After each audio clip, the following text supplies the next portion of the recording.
hendak qada salat. Saya ingin qada salat.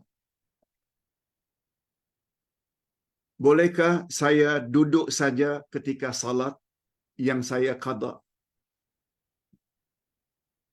Jawapan singkat Ustaz, kita perlu tahu berdiri tegak ini yang dalam istilah fiqh qiyam, berdiri tegak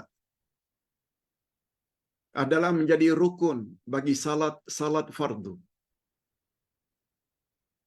Dan dia qiyam, berdiri tegak, sunat untuk salat sunat. Walaupun kita mampu berdiri, tapi tahajud, witir, duha, rawatib, qabliyah, ba'diyah mau duduk, salat kita masih sah.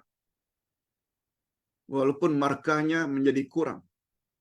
Kalau kita mampu tapi lebih memilih untuk duduk. Tapi salat fardu tidak. Qiyam adalah rukun. Kecuali orang yang uzur.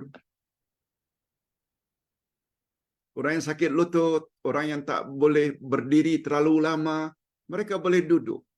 Sama ada di atas jadah atau di atas kursi. Nah, dalam hal ini, karena yang kita ingin qada itu adalah salat fardu yang tertinggal, hukumnya sama. Bukan karena qada lalu kita tak perlu berdiri. No. Kecuali uzur. Kalau uzur, jangankan qada. Salat fardu yang tunai pun boleh duduk. Kalau uzur, semua kita tahu keuzuran itu antara lain tidak boleh berdiri, antara lain karena kecelakaan, kaki disimin, tak boleh bengkok, dan lain-lain. Jadi sebagaimana pada salat fardu tunai, qiyam itu adalah rukun, qada juga adalah rukun, kecuali uzur. Yang kedua,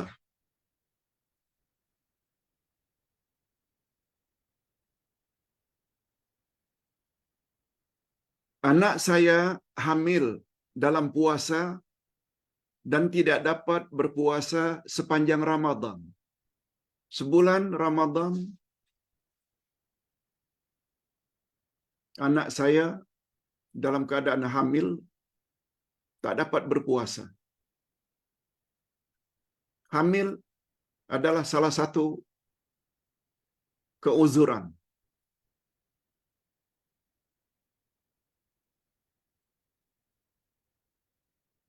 Sebab dalam agama memang sudah disebut oleh Allah pada ayat yang ke-184.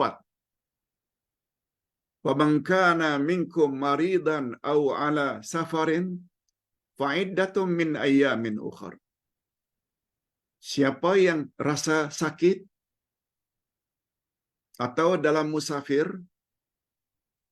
maka boleh mereka tidak berpuasa asal diganti pada hari lain.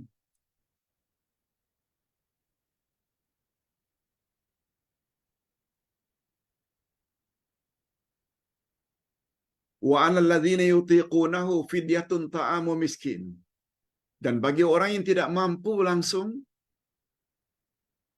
mereka hendaklah bayar fidyah. Ini pembahasan ilmu fiqh. Tapi Ustaz nak beritahu, kalau orang yang hamil yang kadang-kadang sakit, kita tak nafikan orang hamil boleh berpuasa pun ada juga. Tapi ada juga karena kehamilan mereka tidak dapat berpuasa selama 1 bulan. Kemudian lahir anak, juga tidak dapat berpuasa karena letih dan bimbang. Air susu akan berkurang untuk baby. Yang menjadi soalan, apakah ada rukhsah, ada keringanan untuk bayar fidyah atau mesti qada, Pak Ustaz? Hadirin dan hadirat, apa yang Ustaz ingat? Andai kata yang kita lakukan itu disebabkan bimbang kesihatan diri, itu mesti qada. Mesti kita qada. Tapi apabila kebimbangan kita berpuasa boleh menjejaskan baby, tidak cukup air susu oleh baby untuk minum, maka ketika itu kita cukup bayar fidyah. Itu yang Ustaz masih ingat, ditulis oleh Said Sabiq di dalam kitabnya Fiqhus Sunnah. Wallahu a'lam.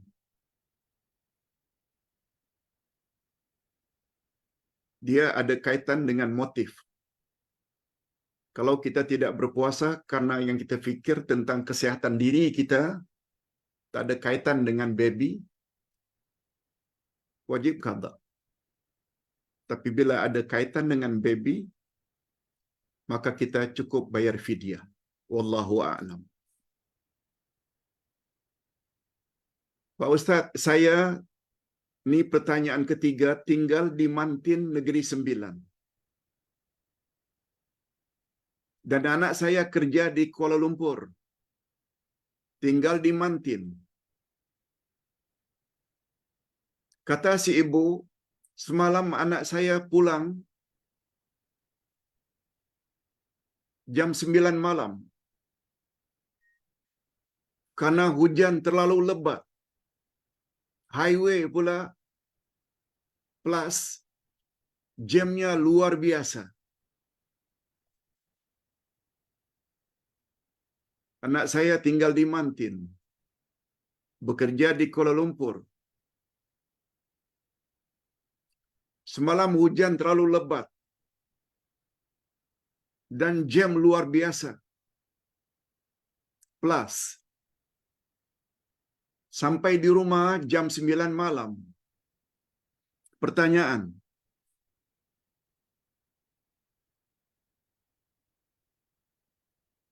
boleh tak anak saya buat jamak takhir? Hadirin dan hadirat rahimakumullah. Ini maknanya ketika waktu maghrib dalam keadaan sesak dari Kuala Lumpur ke Negeri Sembilan, tak memungkinkan untuk singgah. Sampai di rumah jam 9, boleh tak anak buat jamak takhir? Jawabnya boleh. Jamak ada dua, jamak takdim dan jamak takhir. Jamak takhir bila maghrib dibawa ke isyak.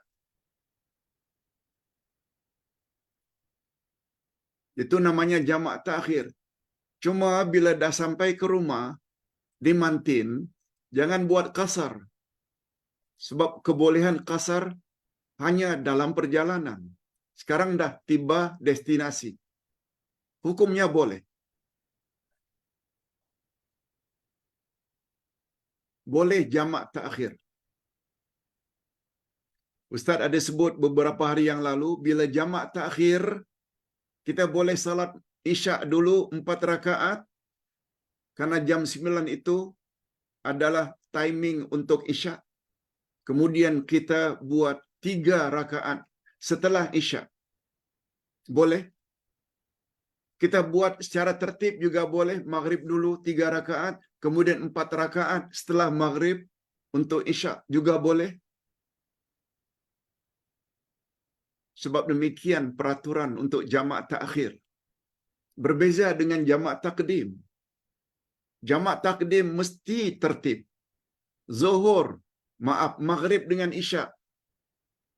Kita ingin bawa isyak pada waktu maghrib, mesti buat maghrib dulu, kemudian baru isyak. Wajib tertib. Tapi jamak takhir boleh dua-dua.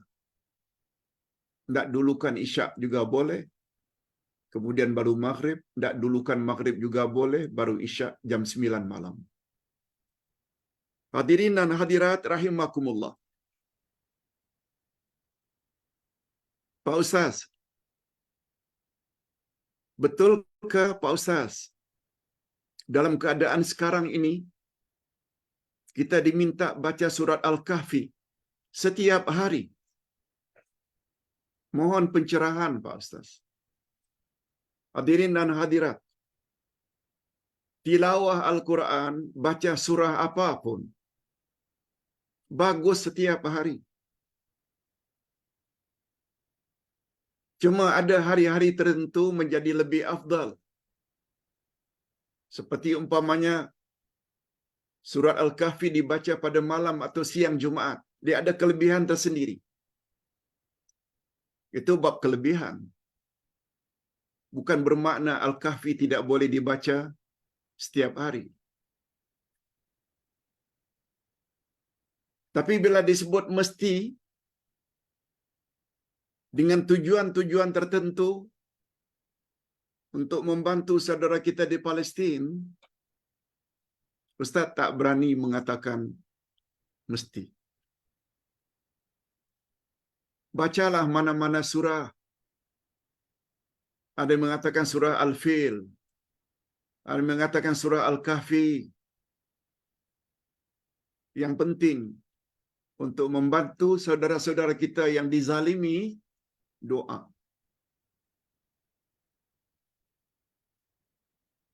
Sebab Nabi bersabda, ad-du'a'u silahul mu'minin. Doa adalah senjata orang-orang yang beriman. Sebelum berdoa, kita baca ayat Quran. Surat Yasin ke, surat As-Sajdah ke, Al-Waqi'ah, Al-Mulk, Al-Kahfi, kemudian baru berdoa, itu yang terbaik. Dengan kata lain, tak semestinya surat Al-Kahfi. Dan terakhir, pertanyaan yang terakhir. Ustaz, anak anda ingin bertanya. Ini salah seorang anak muda bertanya,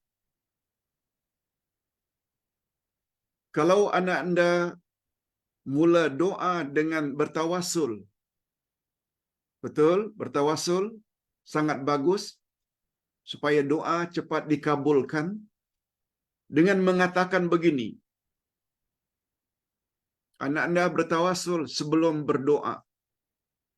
Ya Rabb, hamba bertawasul dengan nama-namamu yang agung di dalam perbendaharaan Asma'ul Husnamu, di dalam perbendaharaan ilmu ghaibmu, dengan kitab suci Al-Quranmu, dengan ilmu-ilmu yang engkau turun kepada nabi-nabimu, terutama Nabi Muhammad sallallahu alaihi wasallam, dan dengan infak harian hambamu, ampunkanlah segala dosa-dosa abah dan dosa-dosa ummi yang telah arwah. Pertanyaannya, boleh tak Pak Ustaz? Jawaban singkat ayahanda, boleh sangat. Itulah yang anda selalu sebut. Tawasullah dengan nama-nama Allah, dengan keimanan kita terhadap Al-Quran, tentang ittiba' kita terhadap Nabi Muhammad, tentang sedekah kita, tentang bacaan Quran kita, tentang puasa kita, tentang haji kita. Itu semua amal-amal saleh.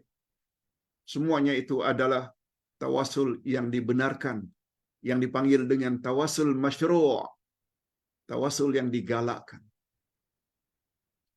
Dan yakinlah, dengan bertawasul tersebut, apalagi memohon ampunan untuk kedua ibu bapa kita yang telah meninggal dunia, sangat-sangat bagus. Apalagi Rasulullah bersabda dalam satu hadis sahih, orang dalam kubur tiba-tiba diangkat tinggi oleh Allah derajat mereka. Lalu mereka bertanya, Rabbi, ayu syai'in hadza? Oh Tuhan, mengapa engkau angkat derajatku setinggi ini semena-mena, secara tiba-tiba? Mengapa ya Allah? Aku ingin tahu. Lalu dijawab, waladukal ladzi yastaghfiru laka fid dunya. karena anakmu di dunia baru sebentar memohon agar aku ampunkan dosa-dosamu. Dosa, maaf, doa anak-anak tidak ada halangan. Apalagi doa itu diawali dengan tawassul, dengan iman kita terhadap Al-Asma'ul Husna, sifat-sifatnya yang maha agung, amal-amal saleh kita seperti sedekah, lagilah lebih baik. Ini dulu yang dapat Ustaz sampaikan. Mudah-mudahan ada manfaatnya. Kita jumpa esok insya-Allah dengan pelajaran tafsir. Alhamdulillahirabbil alamin. Wassalatu wassalamu ala asyrafil anbiya'i wal mursalin wa ala alihi wa sahbihi ajma'in. Rabbana zidna ilman nafi'a wa rizqan thayyiba wa amalan mutaqabbala. Ya Allah, tambahkanlah untuk kami ilmu yang bermanfaat. Anugerahkanlah kepada kami rezeki yang baik-baik, halal lagi diberkati, dan terimalah doa-doa kami. Ya Allah, ya Tuhan kami memohon kepadamu, kiranya Engkau sembuhkanlah penyakit semua dari kalangan kami, khasnya para jemaah yang mendengar kuliah ini. Sembuhkanlah penyakit mereka, ya Allah. Bagi mereka yang hidup dalam keadaan kekurangan, tambahkanlah rezeki untuk mereka, ya Allah. Bagi mereka yang kekurangan ilmu, berilah galakan dan dorongan agar mereka menambah ilmu, ya Allah. Bagi mereka yang rumah tangganya mula tidak harmoni, harmonikanlah rumah tangga mereka, ya Allah, sampai akhir hayat. Bagi mereka yang belum sempat mendidik anak-anak dan cucu-cucu mereka terhadap agamamu, doronglah mereka, ya Allah, untuk mempelajari ilmu-ilmu tentang Engkau, ya Allah, ma'rifatullah, tentang nabimu, dan tentang selok-belok agama. Sebab kami yakin, ya Allah, dengan mendahului, dengan memiliki ilmu agama selain ilmu keduniaan, kami mudah-mudahan layak bahagia di dunia, bahagia di alam barzakh, dan bahagia di alam akhirat. Masukkanlah kami, ya Allah, ke dalam syurga Firdaus-Mu. Wa sallallahu ala nabiyyina Muhammad wa ala alihi wa sahbihi ajma'in. Subhana rabbika rabbil izzati amma yasifun. Wa salamun alal mursalin. Walhamdulillahi rabbil alamin. Subhanakallahumma wa bihamdik. Asyhadu an la ilaha illa anta astaghfiruka wa atubu ilaik. Wassalamualaikum warahmatullahi wabarakatuh.